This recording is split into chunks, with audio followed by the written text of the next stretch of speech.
Matapos ng pag-amin ng singer-actress na si Gigi Delana na naging bulimak siya noon, ibinahagi naman niya ang kanyang healthy secrets para mapanatiling maayos ang kanyang katawan.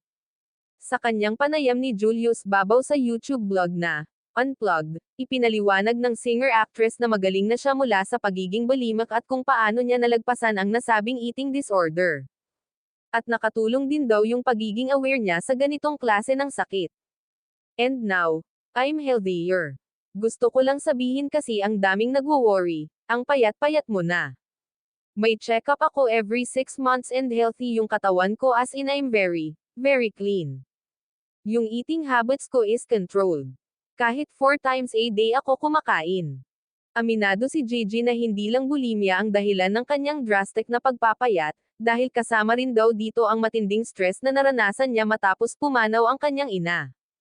Para sa mga hindi aware, ang pagiging bulimic ay isang eating disorder na hindi makontrol ang pagkain ng sobrang dami ngunit ito ay isusukalang pagkatapos. Pero ngayon, todo na ang effort ni Gigi para maging healthy. Ang sikreto raw niya, hindi siya nagpapabusog ng sobra.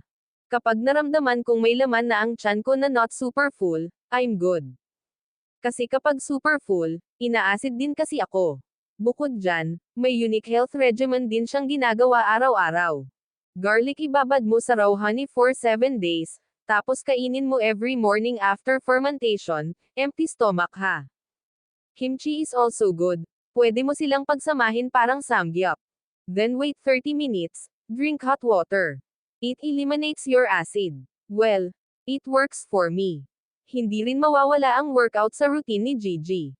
Kaya naman kitang-kita ngayon ang confidence at glow sa kanya, lalo't malaya na siya mula sa eating disorder na halos sumira noon sa kanyang kalusugan.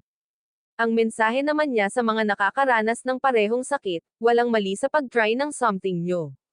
If it works, it works. Pero ang mahalaga, alagaan nyo ang sarili nyo physically and mentally.